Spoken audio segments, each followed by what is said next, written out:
Transaction declined. Rent payment. Insufficient funds. I stared at my banking app. Zero balance. Yesterday, I had savings.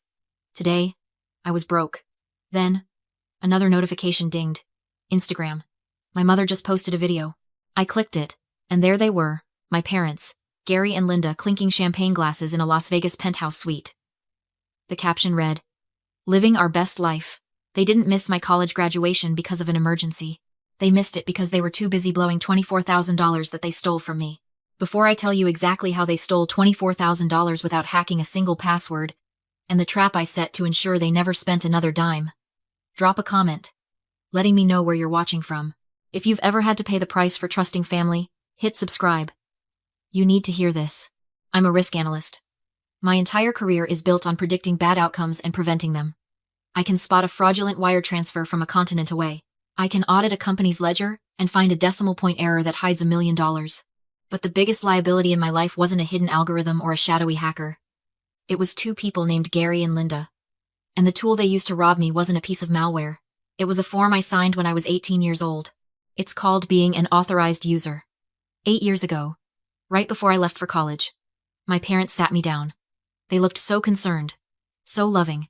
They said, "Morgan, what if you get stranded? What if there's an emergency? Put us on your account, just in case we need to help you." I trusted them. I thought they were my safety net. I didn't realize I was handing them the keys to my financial coffin. For 8 years, that card sat dormant. Until today. I scrolled through the transaction history on my phone, my stomach twisting into a knot. The charges weren't small. They were aggressive. $400 for a spa treatment, $600 at a steakhouse, $2,000 for VIP tickets to a magic show. They hadn't just used my card, they had maxed it out. $24,000 in less than 48 hours. That was every cent of credit I had. That was my down payment on a future. I dialed my father's number. My hands were shaking, not from fear, but from a cold, rising fury. He picked up on the second ring. I could hear the chime of slot machines and the murmur of a crowd in the background. "Gary," I said. I didn't call him Dad. "You drained my credit card. You maxed it out." I expected a denial.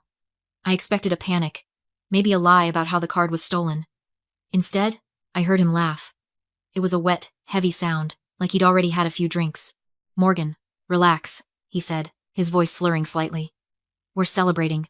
Your mother and I haven't had a vacation in 10 years. Don't be so dramatic. We'll pay you back when we hit the jackpot." "You spent $24,000, I said, my voice trembling. "That is theft. That is a felony." "It's not theft if our names are on the card, sweetheart," my mother's voice chimed in. She must have been leaning over his shoulder. "Besides, think of it as back pay. We raised you. We fed you.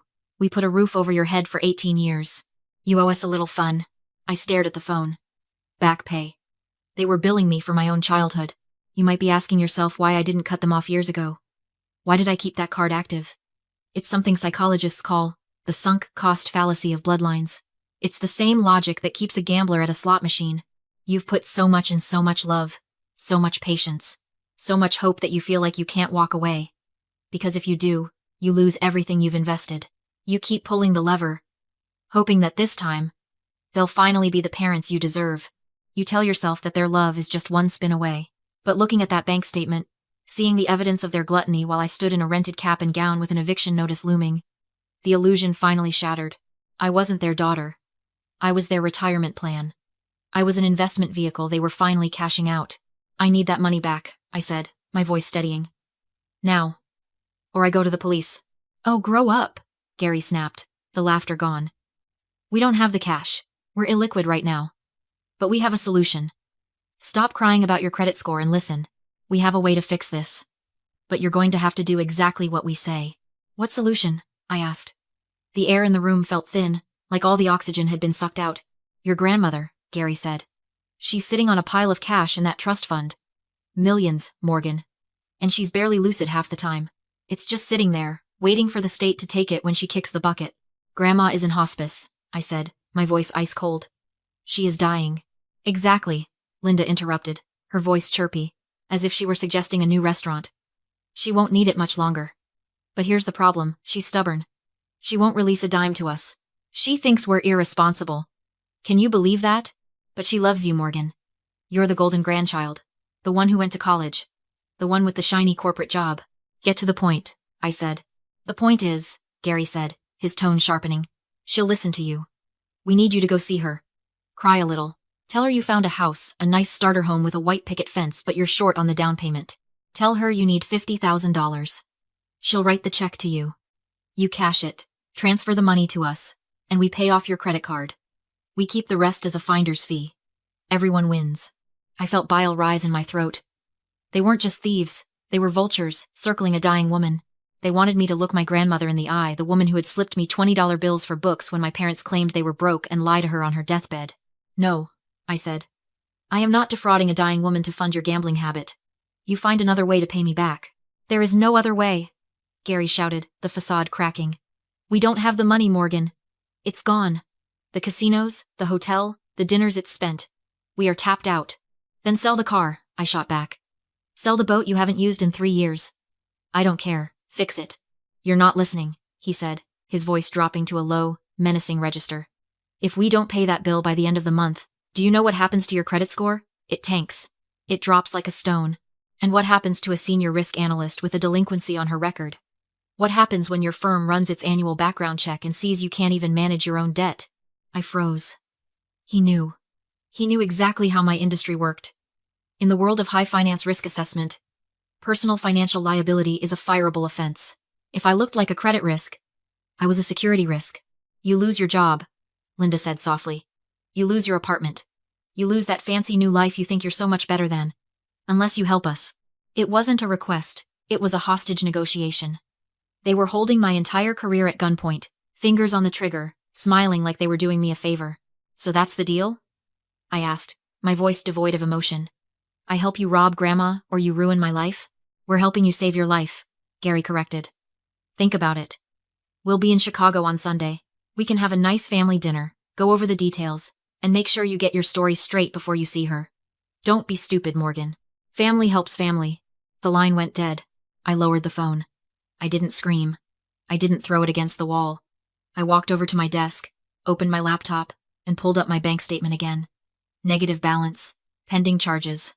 The numbers stared back at me, red and angry. They thought they had me cornered. They thought I was the scared 18-year-old girl who just wanted their approval. They forgot what I do for a living. I assess threats. I calculate exposure.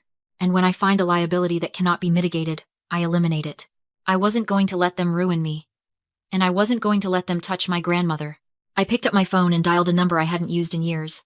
It rang once, twice, 3 times. Lawyer Sterling. A gruff voice answered. Mr. Sterling, I said. This is Morgan. We need to talk about my parents.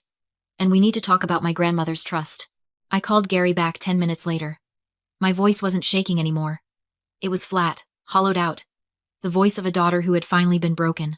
Fine, I said. I'll do it. But I'm not going in blind. We need to meet for dinner. I need to know exactly what to say to her. Word for word. If I mess this up, we all lose. That's my girl, Gary purred. The smugness in his voice made my skin crawl. I knew you'd come to your senses. We'll be in Chicago on Sunday. I booked a private room at the Vault. Steak and wine. We'll celebrate our future. He thought he had won. He thought he had bullied me into submission. He didn't realize he had just scheduled his own arraignment. I hung up and drove straight to Mr. Sterling's office. Sterling wasn't a fancy corporate lawyer with a glass office. He was an estate attorney who worked out of a brownstone that smelled like old paper and pipe tobacco. He had managed my grandmother's affairs for 30 years. He looked at me over his spectacles, his face etched with deep lines of concern. They want you to do what? He asked, his voice low and dangerous. They want me to trick her, I said. They want me to tell her I'm buying a house so she'll sign a disbursement check. They're going to take the money to pay off their debts and keep the rest. And they threaten to destroy my career if I don't help them. Sterling stood up and walked to the window. When he turned back, he wasn't looking at me like a lawyer. He was looking at me like a prosecutor. Morgan, there's something you need to know, he said. I'm not just the executor of the estate. 2 months ago, when your grandmother's health declined, the court appointed me as her guardian ad litem. Do you know what that means? I shook my head. It means I am legally responsible for protecting her from exploitation, he said. It also means I am a mandatory reporter. If I have evidence, credible evidence that someone is conspiring to financially abuse a vulnerable senior, I don't just have the option to call the police. I am required by federal law to do it. I don't have evidence yet, I said. Just a phone call. It's their word against mine. Then we get the evidence, Sterling said. He opened his desk drawer and pulled out a digital recorder, then hesitated. No, that's too risky. If they find a wire, they'll destroy it. We need something they can't break. I have a better idea, I said. I pulled out my phone and my AirPods Pro. I showed him the settings. Transparency mode, I explained. It uses the microphones on the outside of the earbuds to amplify the sound in the room so the wearer can hear, but it also transmits that audio back to the phone.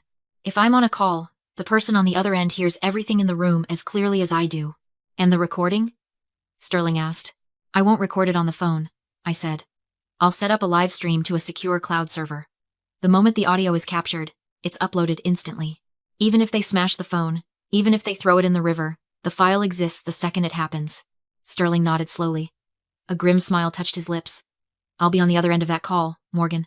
I'll be listening. The very second they confirm their intent to defraud her or harm her care, I will intervene, and I will bring the full weight of the state of Illinois down on them. Sunday night arrived. I dressed carefully. A modest blouse, hair down. I needed to look like the good, obedient daughter. I needed to look like the victim they wanted me to be. I placed the left AirPod in my ear and let my hair fall over it, completely concealing the white plastic. I tapped the screen. Cloud sync, active. Call connected. Sterling, A. I'm here. Sterling's voice whispered in my ear, crystal clear. I'm listening. Go get them. I took a breath, smoothed my skirt, and walked into the vault. The private dining room at the vault smelled of aged leather and truffle oil.